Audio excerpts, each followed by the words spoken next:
The winner is literally changing month to month. That's what we're seeing. It's like a fierce competition. It's very difficult to predict what's going to be the biggest model this month. In general, there is still a lot of demand for image models, and there seems to be some kind of convergence on like quality, but then each model really has its own differentiation. Just to give some examples, like Imagen 3, Imagen 4, very good at like character consistency. Flux, amazing at having an ecosystem of different tooling, so that like you can just kind of use an existing workflow someone's built, or a fine tune.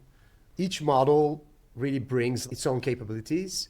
And I think foundational model companies also know this, right? Like they need to have their own edge also. So they kind of play into their strengths, and they all have their one thing that they're like really very good at. With video, we're earlier in the competition.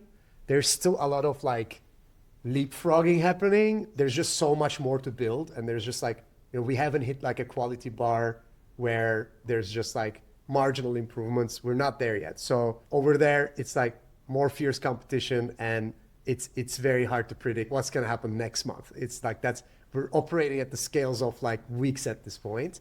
Our leaderboard is essentially the traffic that models are getting, and that just keeps changing all the time. I remember when Sora came out, even in our team, people were like, oh my God, OpenAI is like so far ahead that no one's gonna be able to catch up. And then like Luma released their model, Runway released their model, Kling released their model, Minimax released, and every release, like if you're not the best, you're not releasing, generally. That's how it works. So like everyone who's releasing is on the top. And then like other players start entering, like open source. Genmo released their model, Tencent released Hunyuan, Alibaba released one. The competition is like very fierce. And just seeing like VO3 got released, and 2 weeks later, I remember seeing like ByteDance C dance model just like leapfrog them in the arena. You can never like say, oh, this is the model, and then this is not gonna have any competition for like even a month.